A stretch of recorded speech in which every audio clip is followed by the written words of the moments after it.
কাশ্মীরে ভুল করেছে কংগ্রেস সরকার। ওরা সন্ত্রাসবাদের সামনে মাথা ঝুঁকিয়েছে, ভুলিয়ে দিয়েছে প্যাটেলের দর্শন। গুজরাটে কংগ্রেসকে বিধে আক্রমণ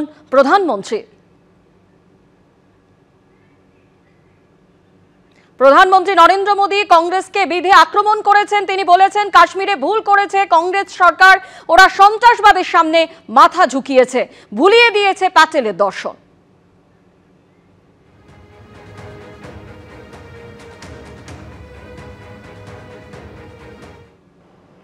सरदार साहब चाहते थे जैसे उन्होंने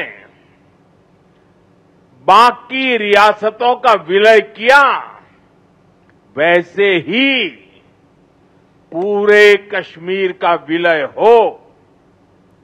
लेकिन नेहरू जी ने उनकी वो इच्छा पूरी नहीं होने दी। कश्मीर को अलग संविधान और अलग निशान से बांट दिया गया। साथियों, कश्मीर पर कांग्रेस ने जो गलती की थी, उसकी आग में देश दशकों तक जलता रहा।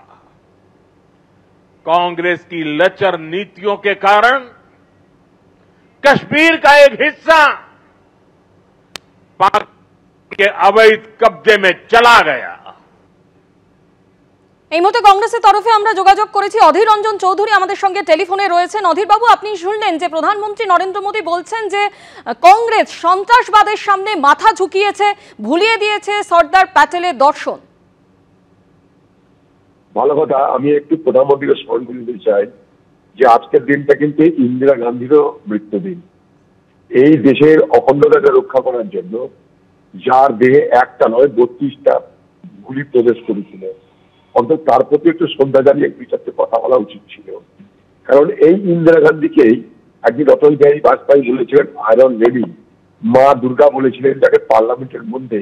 কারণ এই ইন্দিরা গান্ধীর নেতৃত্বে পাকিস্তানের হাত থেকে বাংলাদেশ বিচ্ছিন্ন হয়ে গেছিল এবং নতুন একটা দেশ বাংলাদেশের জন্ম হয়েছিল।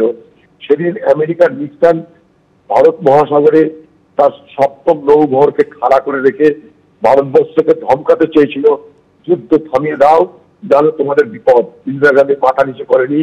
তাই ইতিহাসে প্রমাণ হয়েছিল যে ইন্দিরা গান্ধীর নেতৃত্বে 93,000 পাকিস্তানি সেনা বন্দী হয়ে ভারতের জেলখানা তাদেরকে থাকতে হয়েছিল এবং নতুন দেশ বাংলাদেশের জন্ম হয়েছিল এবং পাকিস্তান সেদিন থেকে তার মাজা ভেঙে চুরমার হয়ে গেছিল, দুর্বল পাকিস্তানের জন্ম হয়েছিল। মনে করে দেখুন, সেই আজকের দেশ ভারতবর্ষ, যেখানটাই প্রতিদিন আমেরিকার আরেকটা প্রেসিডেন্ট, তার নাম প্রেসিডেন্ট ট্রাম্প, সে প্রতিদিন অন্তত 50 বার বলা হয়ে গেল তার যে পাকিস্তানের সঙ্গে কামার ধমকানিতে ভারত সমঝোতার করে যুদ্ধ থামিয়েছে। অপারেশন সিন্দুর আমি থামিয়ে দিয়েছি শুধু ভারতবর্ষকে বাণিজ্যের হুমকি দিয়ে। আজ পর্যন্ত মোদীজির ক্ষমতা হলো না যে প্রেসিডেন্ট ট্রাম্প যে কথাটা বলছে সেটা যে মিথ্যা, এইটুকু বলার ক্ষমতা হলো না।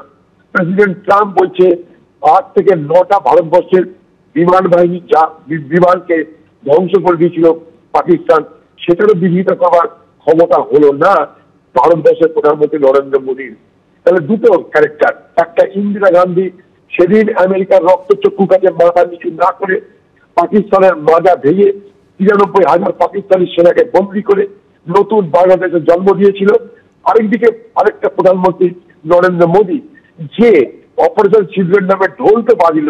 অপারেশন সিঁদুর আমাদের দেশের সেনাবাহিনীর কৃতিত্ব, সেইটাকে ঢেকে দিয়ে তার নিজের কৃতিত্ব বলে জাহির করার চেষ্টা করা সত্ত্বেও আমেরিকার প্রেসিডেন্ট ট্রাম্প যখন বলছে আমার কথায় যুদ্ধ থামিয়েছে, তখন কিন্তু তার প্রতিবাদ করে বলতে পারছে না ট্রাম্প তিনি মিথ্যা কথা বলছে। আরেকটা কথা, এই যে সর্দার বল্লভভাই প্যাটেল মহাত্মা গান্ধীকে হত্যা করবার পর আরএসএস পার্টিকে ব্যান করে দিয়েছিল, নিষিদ্ধ করে দিয়েছিল। যে আরএসএস পার্টিকে নিষিদ্ধ করে দিয়েছিল সর্দার বল্লভভাই প্যাটেল, তাকে তারই পুজো করতে হচ্ছে। তার একটাই কারণ, জওহরলাল নেহরুকে ইন্দিরা গান্ধীকে ছোট করার জন্য। একটাই লক্ষ্য, জওহরলাল নেহরুকে ছোট করো, ইন্দিরা গান্ধীকে ছোট করো, রাজীব গান্ধীকে ছোট করো, অর্থাৎ ভারতবর্ষে কংগ্রেসের যে আদর্শকে খতম করে দেওয়া। তাই লক্ষ্য করে দেখবেন প্রধানমন্ত্রী আরম্ভ করে বিজেপি পার্টির একটাই লক্ষ্য, কংগ্রেস কংগ্রেস আর কংগ্রেস। এই জওহরলাল নেহরু ছিল বলেই মোদী যে নিজেকে চা বিক্রেতার ছেলে বলে থাকেন, তারা কিন্তু ভারতবর্ষের সংবিধানের দৌলতে নির্বাচনে দাঁড়িয়ে আজকে ভারতবর্ষের প্রধানমন্ত্রী হতে পেরেছেন। এই কথাটা তার স্বীকার করা উচিত। অনেক ধন্যবাদ আপনাকে। স্বাধীন ভারতের প্রথম উপপ্রধানমন্ত্রী সর্দার বল্লভভাই প্যাটেলের ১৫০তম জন্ম জয়ন্তী উপলক্ষে দেশ জুড়ে পালিত হচ্ছে জাতীয় একতা দিবস। দিল্লির ধ্যানচাঁদ স্টেডিয়ামে সর্দার বল্লভভাই প্যাটেলের উদ্দেশ্যে শ্রদ্ধার্ঘ্য অর্পণ করলেন রাষ্ট্রপতি। অনুষ্ঠানে উপস্থিত ছিলেন অমিত শাহ। অনুষ্ঠানে সর্দার প্যাটেলের নামে শপথ গ্রহণ করেন কেন্দ্রীয় স্বরাষ্ট্রমন্ত্রী।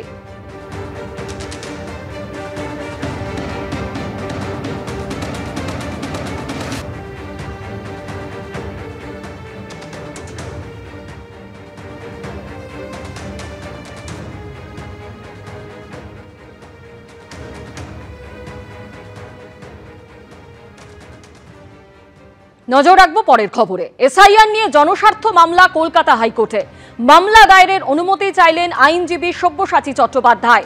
অনুমতির কোনো প্রয়োজন নেই, মামলা দায়ের হলে শুনানি হবে, জানালেন হাইকোর্টের ভারপ্রাপ্ত প্রধান বিচারপতি সুজয় পাল।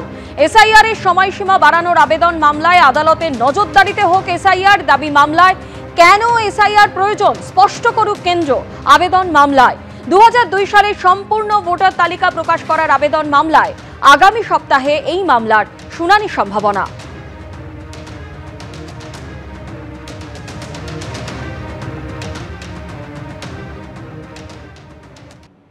ঘূর্ণিঝড় মন্থা শক্তি হারালেও তার প্রভাবে উত্তরবঙ্গ থেকে দক্ষিণবঙ্গ জেলায় জেলায় চলছে ঝড় বৃষ্টি। আবহাওয়া দফতর সূত্রে খবর, রবিবারের পর দুই বঙ্গেই কমবে বৃষ্টিপাতের পরিমাণ।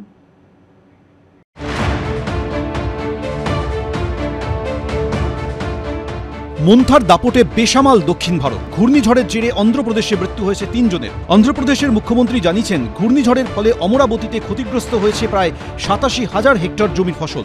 পাশাপাশি তেলেঙ্গানার ওয়ারাঙ্গাল এবং হানামকোন্ডা, কাজিপেটের একাধিক এলাকা প্লাবিত।